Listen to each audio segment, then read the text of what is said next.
Hey everybody, Justin Cody, Worden, Director of Business Development for Austin American Technology, and we are here filming right inside the membership booth of the SMTA the international show, happening up here in Minneapolis, Minnesota. And I have to say, there's a pretty tremendous showing. A lot more people made it than I thought. What do you guys think? It's been good. So far, so good? Nice to see people again. Yeah. So if you're wondering who's sitting next to the side of me, I mean, on my videos, you know this is Todd Rountree. He's the president and COO of Austin American Technology. But today, I have the pleasure of interviewing someone I've tried to interview a few times, but he always seems to disappear when the camera is, and that's Mr. Wissel, give me your job title again? VP of Global Technology. VP of Global Technology for Kyzen. Correct. All right, perfect. Well, I want to thank you guys for sitting down. Tanya Martin kind of appointed me to run this sort of casual encounter. And today we're going to talk about resume tips and tricks. Okay. And then we're going to kind of steer that conversation into talking about how to self-promote. Okay. So I figured two guys of your caliber, I think you give us some good tips on how to present a resume the right way. We can definitely give you some tips on how not to present a resume. There you go. Maybe let's start with that. Let's start with instead of the do's, let's start with the don'ts. So you guys have any horror stories of resumes you've seen in the past? You want to go first, Todd? Or? You kind of addressed it a little bit earlier. We had a little pre-conversation, but for me, some of the stuff that I see that I would say is a big red flag is too much information. Things that really aren't relevant to the job. My first, kind of inclination or advice would be research the company you're applying for first, and then actually only list things that are relevant to the position you're applying for. I totally agree, because you can tell when you get resumes in if it's just a generic resume that somebody basically sent out to maybe 20 or 30 different things, and it's not customized or not tailored. And if they're not going to take the time to spend any information researching the company and the job, and that it's not really worth our time generally to invest in that talent. Yeah, that's a good point. So what I'm really hearing is, people take the time, put the effort into applying for the job that you want them to see you're going to put the effort in when you get the job. Right. Exactly. So instead of just sending that cookie cutter resume to 30 different people, maybe you want to customize it a little bit, and that kind of goes. So I know one of the main things, like when you look at the resume builders online, it's like a custom header, or what do they call that? Like what job you're actually applying for as opposed to just your resume, correct? Like a cover letter. Yeah, cover letter generally, and that would be another recommendation is, you can develop a cover letter that kind of is maybe not as custom, something that's kind of blanketed, but tweak it each time you want to apply to the actual position once again, because I think Ram made a really good point that we really want to make sure that the effort that we're putting into hiring and training and the monetary portion behind that as well is geared to the right person. So we want to make sure that person that we're looking at or reading their resume has done their due diligence and is really interested in learning more about our company and wanting to do something with our company. Perfect. So as we're going here, you may see that we actually steer away from the cameras and we look out into the crowd. We have an abundance of people standing here listening to these incredible tips. Yeah. So we are here on the show floor. The trade show is going around. If we had a bunch of people on these cameras, we'd spin it around and show you, but I promise you there's people walking all over. You can probably hear them. But coming back to the topic of resumes, in preparation for this conversation, something that you mentioned that I really want to focus on is the digital aspect of applying for a job. I think the days of walking in and handing a resume off kind of don't exist anymore, right?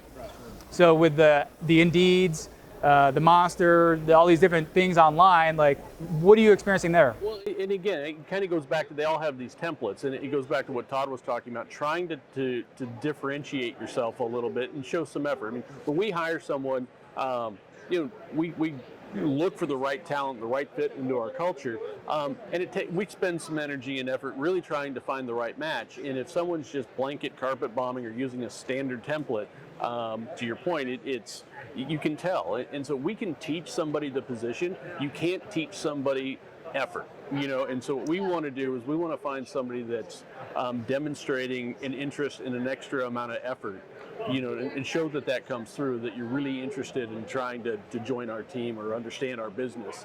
And then if you have that effort, and sometimes that can come through in the digital platform, but it's really easy to just say, no, just apply.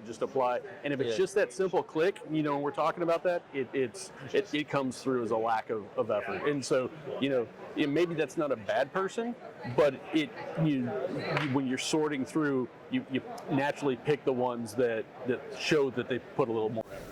Yeah, and it's very interesting too, because right now in 2021, like one of the main results of the COVID-19 pandemic is the fact that there's just no one out there applying for jobs, right? We hear that from Austin, Texas to Nashville, where you are, there's just not enough people applying for jobs. So it's interesting how the job search has kind of switched from the employee searching out the opportunity to now the employer is searching. So I see now that those digital platforms like Indeed and such are now marketing their services more to the employer as opposed to the person submitting the resume. So do you guys, either of you, actively use those platforms to find employers? We use a variety of different platforms. It really depends on the level of position. Okay. For some groups, one of those agencies or digital platforms may be better. But if you're looking for specialized talent, sometimes that. And if you're finding a chemist or something, there's other networking and ways that you may want to be able to find that just doesn't show up, But I will say, part of that's important. Number one is we look for the effort, but you got to be truthful, and don't pump up and overinflate your credentials on that to try and get noticed. And the story I like to tell is we had someone coming in for an IT type position, and they said, we manage Active Directory and have all this experience.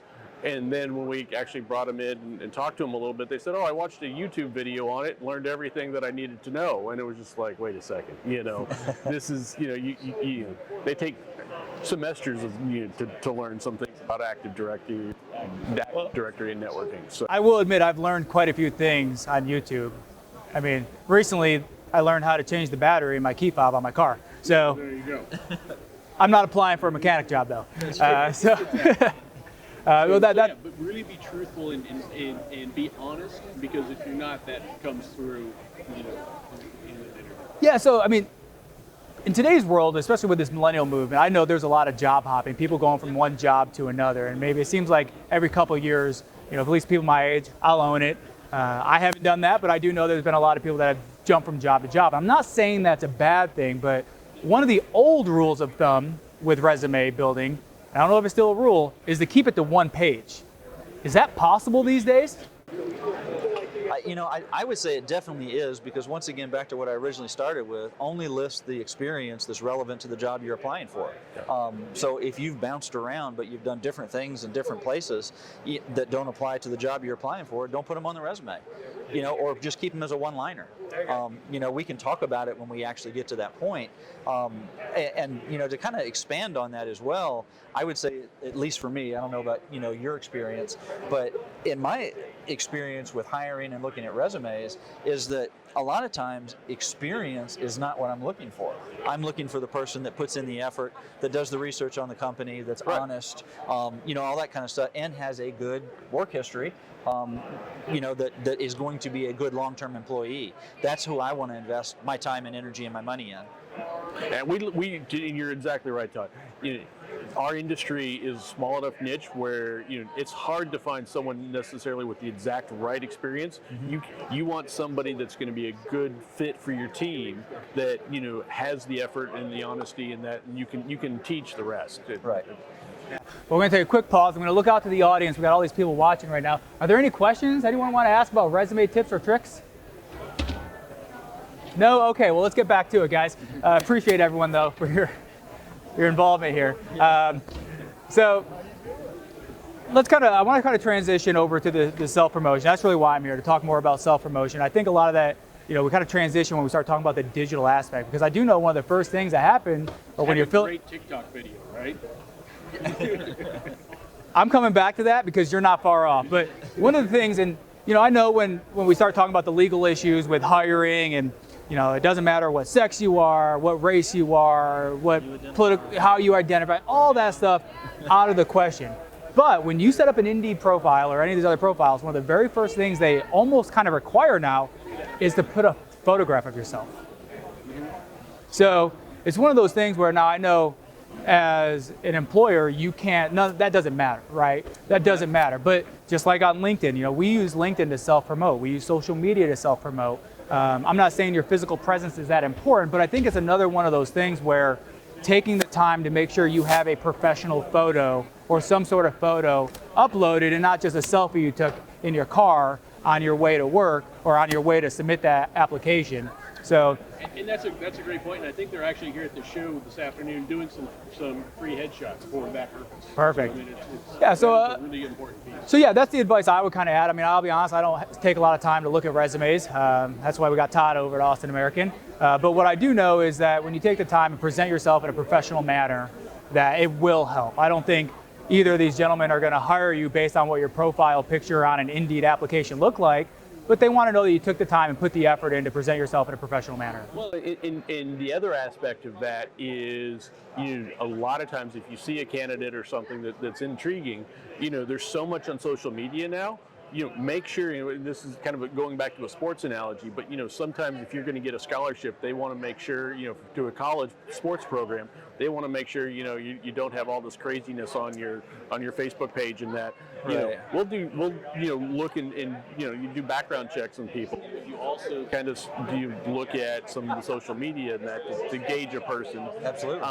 And if that's, there can be warning flags, there. So, that's one of the things where, there's digital promotion, but there's also, if you're looking for something, I would encourage people to make sure that, their social media is appropriately. Ram, you hit the nail on the head, because that's the perfect transition. And let's go into, my part, talking about the self-promotion. And a lot of what I want to talk about is the social media aspect, because as we know, in one way or another, we all kind of work in a sales environment, right? And it's relationship building. And I'm a big fan of presenting myself in a personal manner where I want people to know who I am as a person as opposed to just a business associate, because then I can have that genuine relationship and build the foundation of the future of how we're going to do business together. Graham, the first time I met you, you took me out for hot chicken out in Nashville, man. I mean, and I'll be honest, as wonderful a time I had at your plant in Nashville and seeing the lab and all that type of stuff, the best time we had was sitting around eating hot chicken and seeing who was going to break the first bead of sweat. Right. So that is where I think the relationship is built. So let's talk about social media a little bit. And when you do your background checks, I think a lot of the background checks nowadays can be done on social media.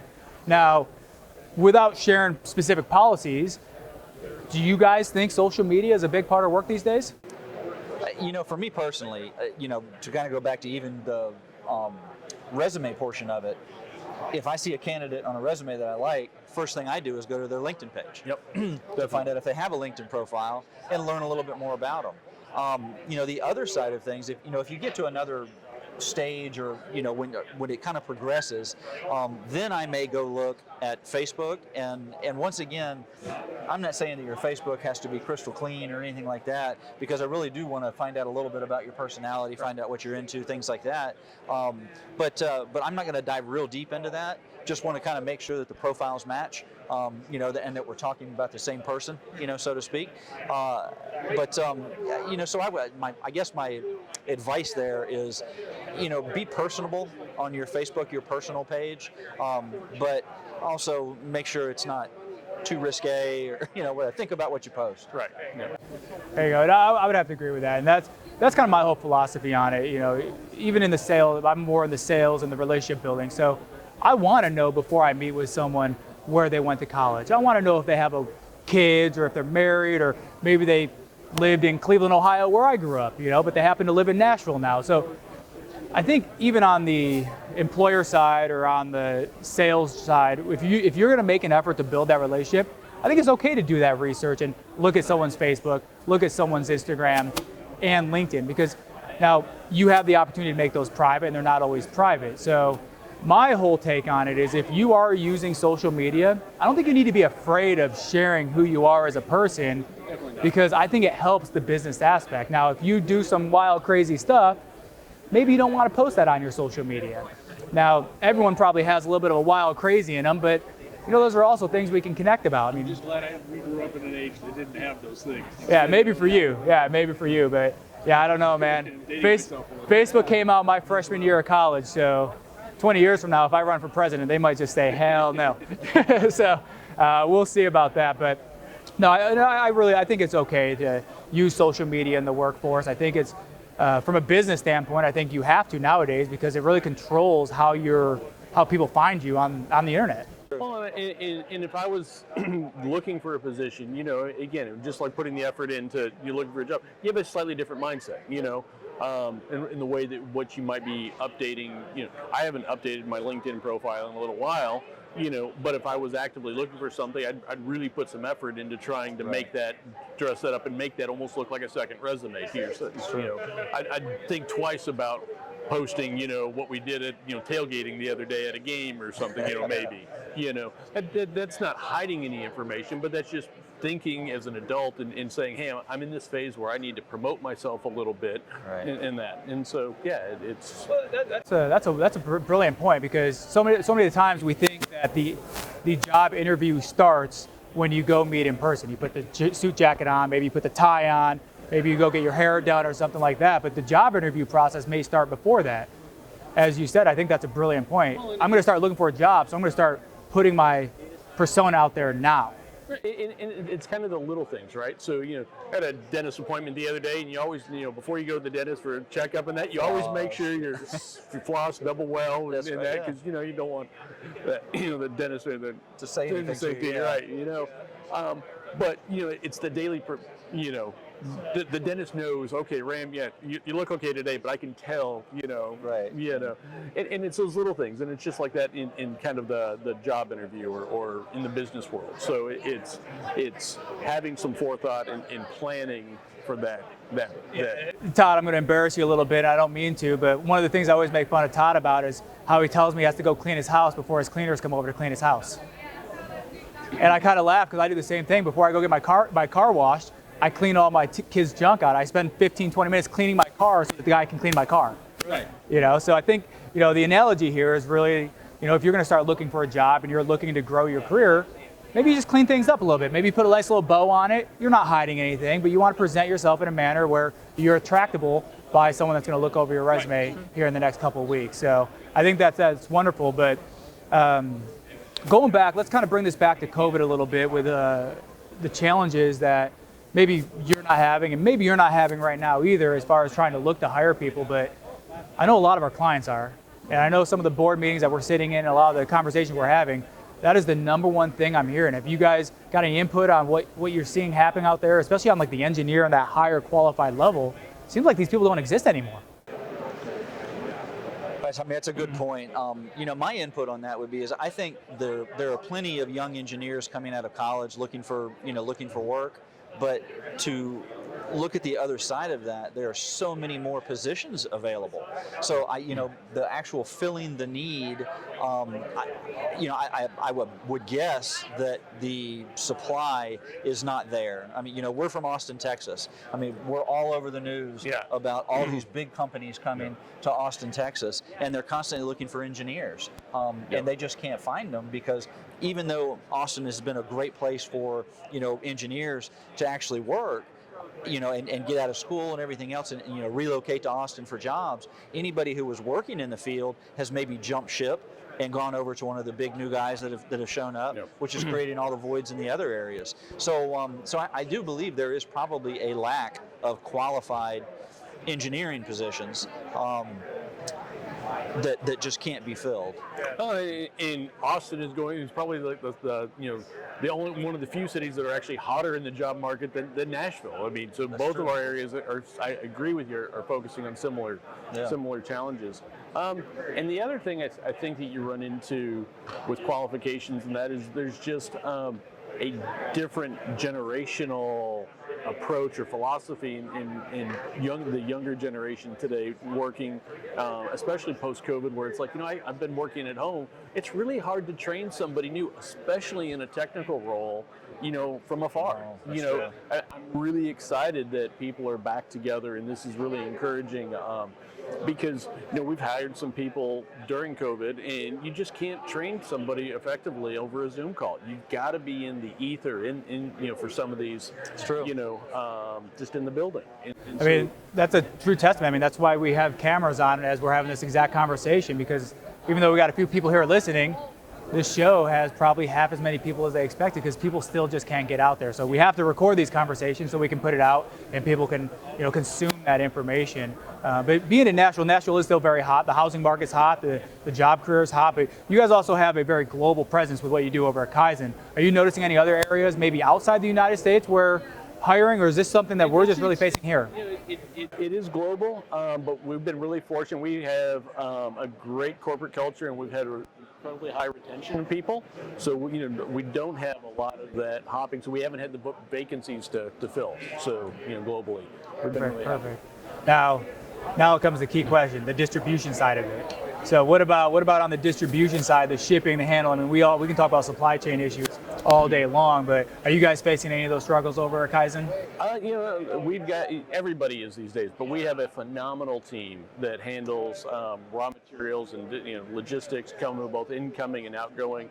So they've been working overtime, but they've been rising to the occasion. Perfect.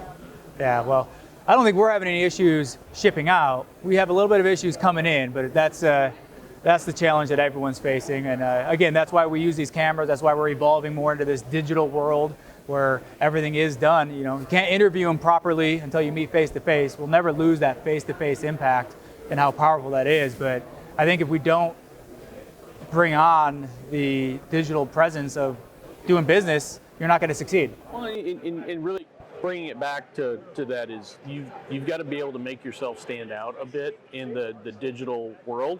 And again, but how do you build trust? How do you to yourself show a little bit of energy or effort to get noticed and customize that and come through in a honest way. That's you're not. If I see a resume that says, "Oh, this is just like the perfect guy," they probably did some research, which is great, but I'm going to be skeptical. And it's like, oh, you've got exactly the. It's almost too good to be true, right? Be honest. Be truthful. Get into the interview step, and then we'll go from there. So if I think I heard this correctly, what you're saying is take the time to customize your resume to fit the job you're applying for, but don't customize it so much so you're perfect. Is that what you said? Well, be honest. Make sure. Just don't bend the rule. Don't bend the rule. Okay. Find the perfect guy all the time. Yeah. So just be honest, because if you're not, those things will show up later on. Yeah. Well, I think that's good. I'm sorry. One other thing I'd like to add to the kind of digital promotion or what have you, and that relates back to the resume portion, is that if you do make it to an interview and you can't, and it's not an in-person interview, so it's going to be a Zoom interview, take the effort to set up your Zoom call. See what your background is. Make sure your microphones work. Make sure your lighting is good. Do the actual stuff behind the scenes. Prepare for that interview. There's nothing worse than trying to do a Zoom interview with somebody and you can't hear them, you can't see them, or they're blurry or out of focus, or they looks like they just woke up out of bed. Just don't wear that holy T-shirt and right. And that's a wonderful point. I mean, you got to make. Your house has to be clean, and these are just the little things. I mean, we all watch the videos on Facebook and Instagram and the horror stories of what Zoom has done to some people's careers since COVID. And maybe just take the time, move your laptop around and see what everyone else is going to see, because that is a very, very important. That's funny. I never even thought about that. But it's because I do it all the time. I'm just so scared. Like even my kids are going to run in. I got like a lock and a padlock and then like a barrier around the outside of the door, because not even what they're going to do is what they're going to yell through the door that could embarrass me. Yeah. So, but I think one of the main takeaways that I'm hearing is put the time, put the effort in, so that the person that is going to be looking at you or working with you, not even on the resume side, just any business opportunity, take the time so that they can appreciate what you're doing. But more importantly, you don't have to take it too seriously. Be real. Be real. But be real. I like drinking beer on the weekends and watching football. And I post photos of that on social media. Absolutely. And I'll be honest, if someone looks at that and says they don't like that I drink beer and watch football on the weekends, I probably don't want to do business with that person anyways. So I think it's okay to be yourself, promote yourself at who you are as a real person, and it'll be okay. Because if it is someone that really truly doesn't like the things that you do in your day-to-day, maybe you don't want to work with that person. Maybe you don't want to work for that person. Maybe you don't want to sell that person a barrel of chemistry. Well, now, we probably still will sell them chemistry, and we'll still sell them pieces of equipment as soon as the check clears. But now, that's all joking aside. I mean, are there any last tidbits or tips that you guys can think about? I think this has been a really good discussion. I think so. Any questions from the audience? All right. Well, guys, I want to thank you so much for tuning in. We're going to make sure this video looks really good. Again, we're here with Wissel from Kyzen. We got Todd Rountree from Austin American Technology, and of course myself, Justin from Austin American Technology. Thank you so much. Thanks.